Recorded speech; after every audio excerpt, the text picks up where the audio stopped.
The online safety bill is to be updated to criminalise the encouragement of self-harm, the government has said. Culture Secretary Michelle Donnellan said the update would create a new offence that would target communications that encourage someone to physically harm themselves, making it illegal to do so, and bringing it in line with communications that encourage suicide, which are already illegal. Also, on News at 10 tonight. Two teenagers have died after being stabbed a mile apart from each other on the same afternoon, police have said. The 16-year-old males were attacked in Selwell Road, Abbey Wood and Titmus Avenue in Thamesmead, South East London. Metropolitan Police were called out at around 5 p.m. on Saturday to reports that people have been injured in both locations. A British father who was held in Iraq over alleged unpaid debt has told of the dreadful conditions he endured in prison, where he saw rats as big as cats. Brian Glendinning, 43, said he pressed the pause button on his life during 2 months in jail, where getting through the days was just survival. He had been contracted to work at an oil refinery in Iraq, but was arrested on the Interpol Red Notice at Baghdad Airport on September 12th over an alleged debt owed to the Qatar National Bank. And Matt Hancock has secured a place in the I'm a Celebrity Get Me Out of Here final after Mike Tindall became the 8th contestant to be eliminated. The former England rugby player 44 missed out on a place in Sunday's final to the former Health Secretary 44, Joel Scott and Owen Warner, who will vie to be crowned the winner of the ITV reality show.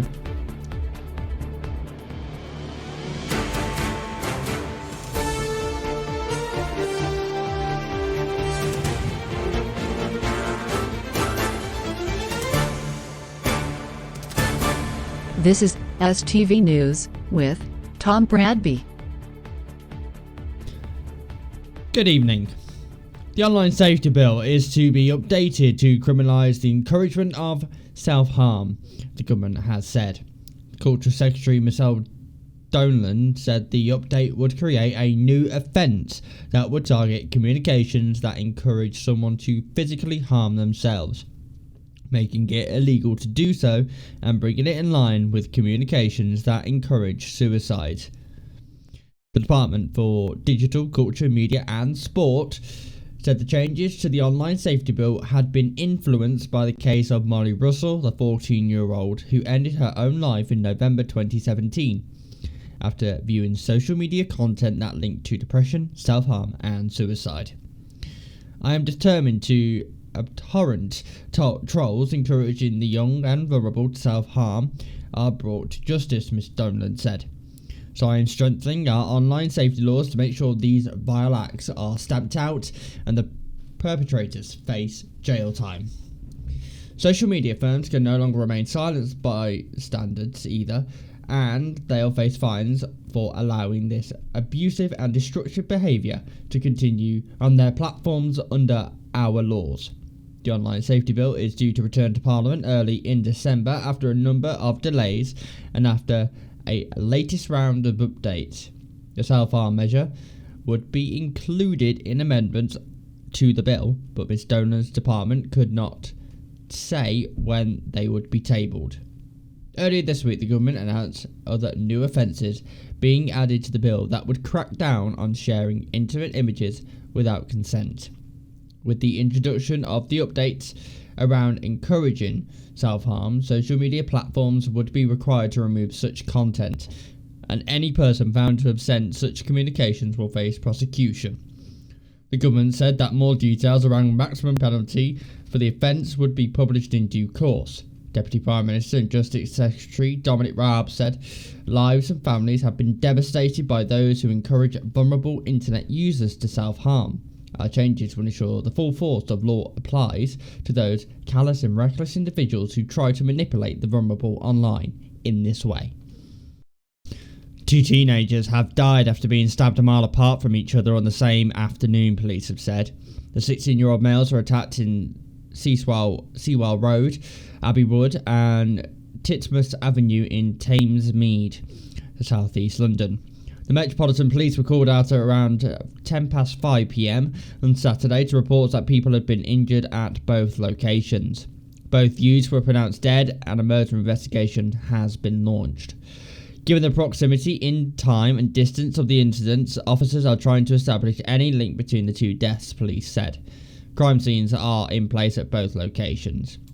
A Section 60 order providing officers with additional search powers is in place until 8 a.m. on Sunday.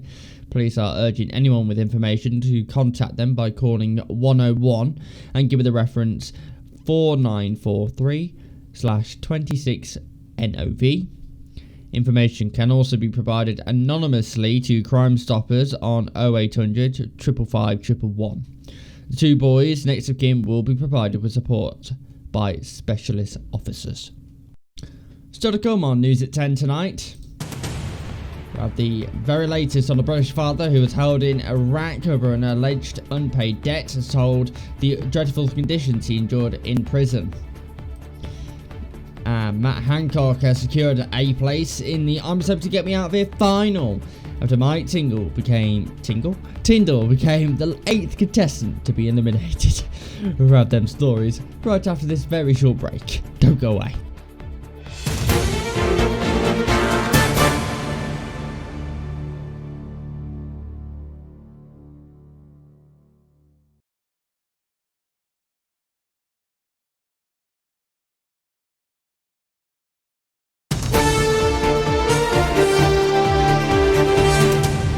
Welcome back. A British father who was held in Iraq over an alleged unpaid debt has told of the dreadful conditions he endured in prison, where he saw rats as big as cats. Brian Glendinning, 43, said he pressed the pause button in his life during 2 months in jail, where getting through the days was just survival. He had been contacted to work at an oil refinery in Iraq, but was arrested on an Interpol red notice at Baghdad airport on September 12th over an alleged debt owed to the Kuwait National Bank. The father of 3 was eventually freed after campaigning by the Interpol and Extradition Reform Initiative and returned to Scotland on November 19th. He described his experience to the IPEX founder Radar Sterling, who hosts the Golf Injustice podcast. Mr. Glendinning said rats infested the toilets in the cell he shared, making it hard to sleep. He said, "I looked and I saw this rat run past.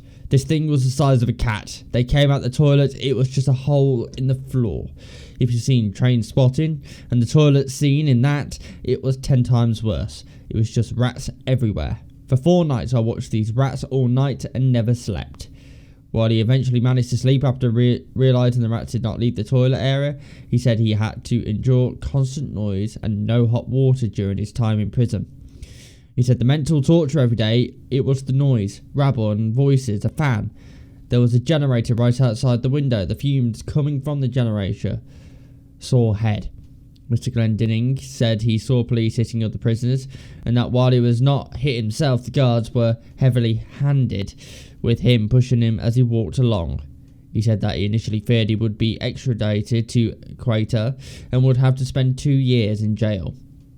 Asked about the worst moments of his ordeal, he told Miss Sterling, "The worst thing was the initial phone call back home to tell him that, by the way, I'm locked up here and I don't think I'm getting out. And then when I actually managed to get hold of the official paperwork and read the word you were sentenced to 2 years in jail in Kuwait 2017 in your absence, Kuwait wanted you extradited and my world just fell apart. I'm already fixed in my head," the phone call to Kimberly, his wife, saying, "Listen, just get on with life. I'm not going to be there. Don't even bother coming out here to see me. I don't want the kids coming out here." I basically just wrote myself off then. When I got in there, I pressed the pause button on my life, and when I got back out, I pressed play again. But I thought that pause button was going to be on a lot longer than what it was. That wasn't life in there to me. That was survival and existence, and it's something I don't want to remember again. That's why I pressed pause." Mr. Glendinning from Kincardine, Fife, said he is incredibly grateful to his friends and family and everyone who worked to bring him home. He said the best time was the day I heard I was getting out. I never even knew it was coming. And after that, it was the plane touched down at Edinburgh Airport and I knew I was home. Miss Sterling said, I'm privileged to have been able to help this dear family who I've now come to know. I'm grateful for their energy and dedication in supporting the campaign to free Brian. And finally, who would believe it? Matt Hancock is in the I'm a Celebrity Get Me Out of Here final on ITV1. After Mike Tyndall became the 8th contestant to be eliminated. The former England rugby player, 44, missed out on the place in Sunday's finale to the former Health Secretary, 44, Jill Scott and Owen Warner, who will vie to be crowned the winner of the ITV reality show. After leaving the celebrity camp, Tyndall was greeted by his wife, the Princess Royale's daughter Tara Tyndall. He told her to Ant McPartlin and Declan Donnelly, I'm pretty comfortable with it. It's been an amazing journey. I think we've been very lucky with everyone that's been in there and how the camp has worked together. Being in a team for a long period of my life, I didn't expect it to work as well as it did. Early in Saturday evening's episode, Tyndall had shared his thoughts on Matt Hancock's position in the competition, saying, Matt clearly wants to win. Speaking in the Bush Telegraph, Tyndall said, Matt's making sure his t-shirt and his phone numbers are on display at all times. Matt clearly wants to win. I'm taking great pleasure in turning it around every time he leaves camp. Once a politician, always a politician. Always polling for votes. During the show, host Anton Deck mocked Hancock's attempt to win as many public votes as possible, with Deck saying, Matt Hancock showed off his new morning routine. Shower, shave, and show everyone the number on the back of your Gillette. The celebrities took part in the much-loved Celebrity Cyclone Challenge, which saw them fight their way up a slippery, obstacle-ridden slope while trying to win stars for camp for one last time. Hancock appeared delighted by the prospect of taking part, telling his campmates, I never thought I'd make it to Cyclone. It was going to be absolutely brilliant. I can't wait. Owen Warner, 23, from Hollyoaks, said, I'm just absolutely buzzing. Can't believe I'm here. Can't believe I'm doing this. I'm speechless. I'm just literally speechless. And former England footballer Jill Scott added, to get the opportunity to do this, honestly, it's like the icing on the cake. As part of the challenge, the celebrities were required to take on superhero persona, with Tyndall announcing, I'm Quicksilver, where there are stars, I must go. Warner proudly said, I'm Goldilocks. Come on, Hancock added, I'm the Bronze Bronco, and I'm holding on for dear life. And finally, Jill Scott said, I'm Purple Rain. I must help my team.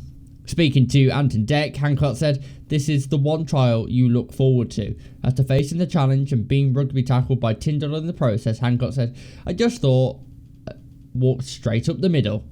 Give the people what they want, a big target, and they loved it. And then I got landed on by Mike Tyndall. It was even more fun than it looks. The contestants managed to secure all 4 stars. The final of I'm a Celebrity Get Me Out of Here is now on catch up on ITV1. Why does this seem so fun? And why am I not being asked to go on it? And to Deck, call me. And that is tonight's News at 10. Coming next will be the national weather and the news from wherever you are. But from me and the whole entire News at 10 team, good night. And thank you very much indeed for watching. Good night.